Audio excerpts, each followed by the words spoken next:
I'm gonna try and get through this video without breaking down here.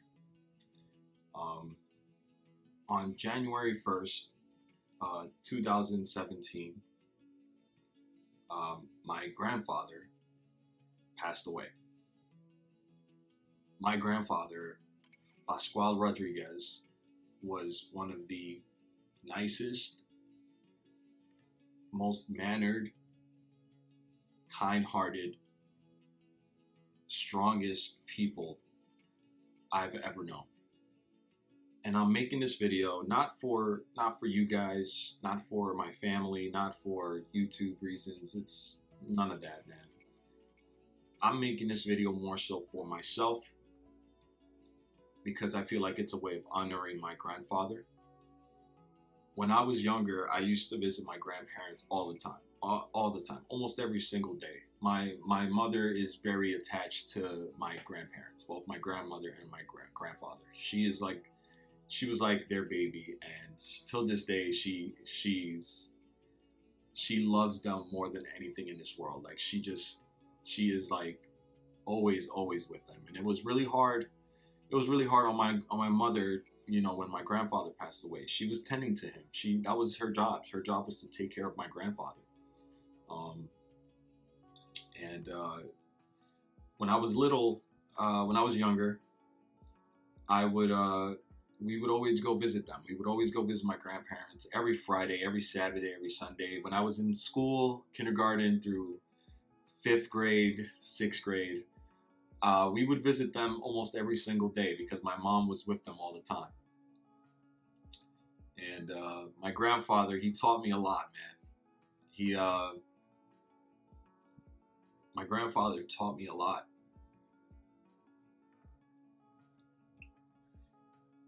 He taught me how to love. He taught me how to find the good in people. He always believed in me. Always believed in me. He was my best friend growing up. One of the most important things my grandfather bestowed onto me was a love of music and art. See, my grandfather was an accordion player, where he had a band, and he played music everywhere, as many places as he could. One of his greatest joys in life was to play music and playing the accordion. I would say till about 2 or 3 years before he passed away, he was still playing the accordion almost on a regular basis.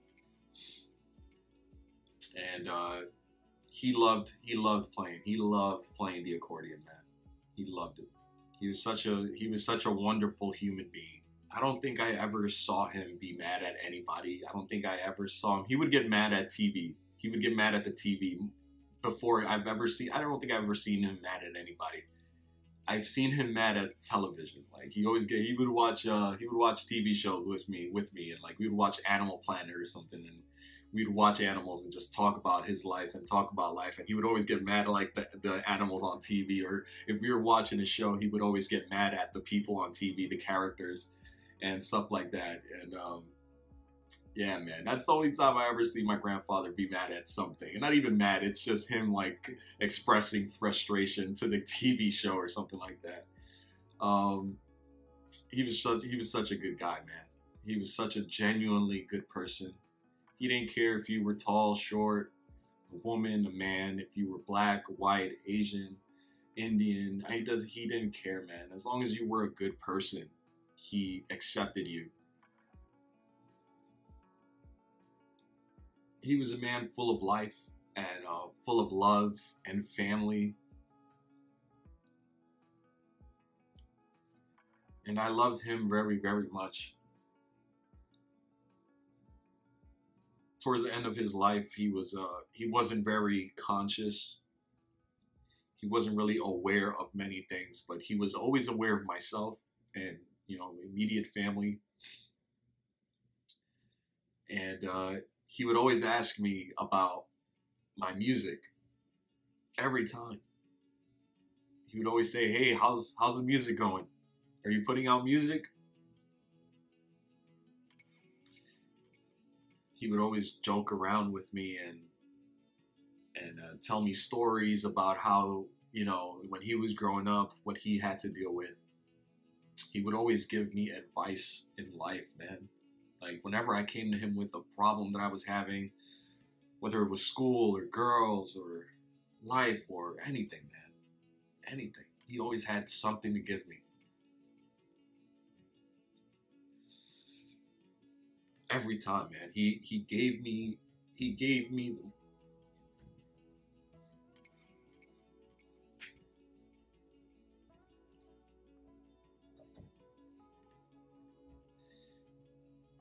he would give me the best advice, man. He would always, when things would get really tough for me, he once told me, he said, my son, God's favorites have the hardest time in life, and that was like one of my favorite things that he ever said to me.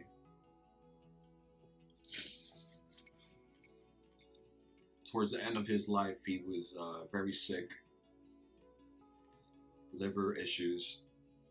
He he had one of, I forgot what they call it, but it was like the machine that keeps your heart running. I forgot the name of it. He had his eye removed because of an infection and a problem that I can't remember what it was. That I didn't really get too informed with his medical conditions because I knew I couldn't handle it. So I kind of stayed my distance with that stuff. So he had his eye removed. He had a heart monitor on. His liver was damaged. He was losing a lot of his mind. Like his mind wasn't really there anymore towards the end. He spent a lot of time in the hospital, and my mom and my aunt and my uncle, they were there with him every single day, man. I don't know how they could do it, man. They were there with my grandfather day in and day out every single day until the day he passed away. And I was very fortunate to have been able to say goodbye to my grandfather and tell him exactly how I felt about him, and he told me exactly how he felt about me. About 2 months before he passed away, I had a one-to-one conversation with him. He was sitting down on the couch.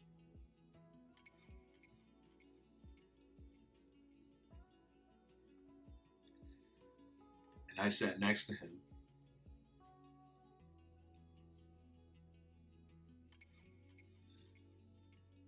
And I told him,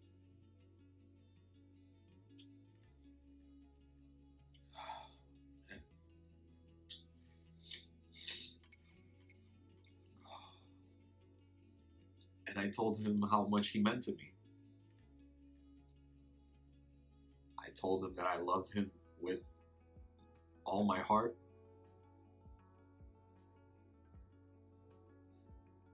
And he told me that he loved me. And I gave him a kiss.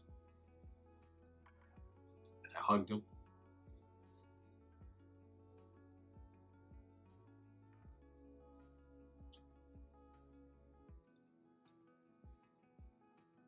And then we talked about music.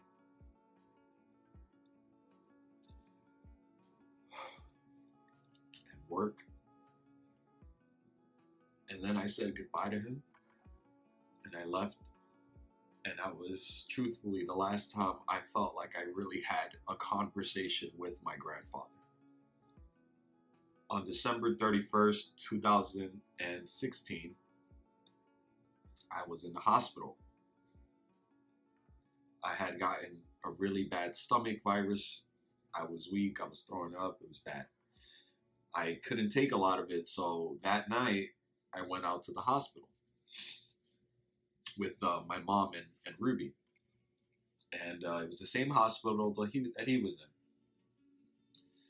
in. And they attended to me and they gave me the IV and everything. And within an hour, I was feeling a lot better and they let me go. And my mom asked me if I wanted to go, see my grandfather who was in a hospital, the same hospital And I knew what he looked like because my mom had sent me photos of him. He had a bunch of tubes and he wasn't conscious. He was just in bed laying there. And I said no. I didn't want to see him. I didn't want. I knew I couldn't handle something like that.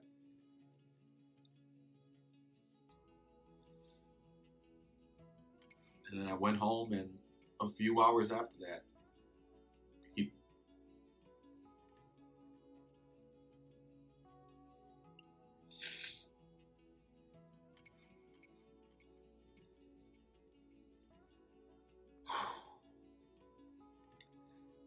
and a few hours after that, he passed away. But I honestly, in my heart, I felt like I said goodbye to him, and he knows how I felt about him.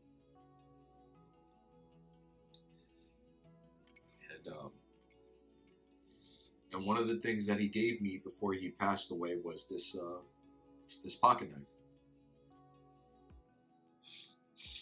When I was a kid, he would have this box, and in the box he would have a bunch of different forms and envelopes and colognes. And one of the things he had in there was this, and I would always pick it up when I was a kid. He would always open the box in front of me. He was getting ready or something, or he just had taken a shower and he was getting his dress on, getting dressed and putting on his cologne. He would always smell amazing, this guy, and he would always have this in his in the box, and I would always pick it up as a kid, and I would always pick it up, and I would always I would think this is the coolest thing. It has like a deer or reindeer on it or something. I don't even know what this is. Yeah, it's like a deer with antlers, and it was brown, and I don't know, man. This always stood out to me as a kid, and I would always pick this up, this one item up every single time. And a few months before he passed away, he said I could have it. He said, "Here, man, I want you to have this." And this really means the world to me, man. It really means a lot to me. I cherish this very, very much. A lot of people don't know that story, and I kind of just wanted to share it because it means the world to me that I was able to say goodbye to my grandfather, and I was able to tell him exactly how I felt about him. We had an amazing conversation that day, and it was hard. It was hard to say goodbye, but we got through it, and I hope that wherever he is in his next life, in the afterlife, I hope that he's safe. I hope that he's with family, with people who love him. I hope he sees the work that I'm doing now with YouTube and gaming. He never got a chance to see me do YouTube ever. He never knew that this was something I was passionate about. It was always about music, but I hope that wherever he is, that I am making him proud, and I hope that he knows how much I love him, and he's always going to be with me in my heart. I made this video because I wanted to make something special for him on his anniversary of him passing away. He was such a role model for me, and such a powerful presence and guide in my life. And I think I'm doing good work. And I hope my family is proud as well. I hope everybody is I hope you guys are seeing that the hard work little by little is paying off. And yeah, my grandfather passed away on January 1st, 2017. And I love him, and I miss him. And one of the main things I want you guys to take away from this story is that I was able to say goodbye. And I feel good about that. I was able to say goodbye. So if you guys have family members, friends, anybody in your life, girlfriends, husbands, anybody in your life, daughters, sons, that you feel a strong sense of love for them, make sure you tell them how you feel, because you never know what's going to happen.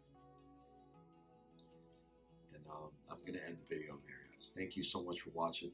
This was not an easy one for me here, but it had to. I felt like I had to do this a lot, just like with a lot of my songs, where I really just gave myself in my music. And then a lot of times I write stuff in my music I wrote stuff where I was like, man, maybe I shouldn't be saying this, maybe I shouldn't share this, but you have to, if you want to be open and honest with whoever's listening, whoever's watching. I want to be real. I want to be honest. I want to be an open book for you guys. So I'm gonna back out of here, guys. Thank you for watching today's video, and I'll see you guys in the next one.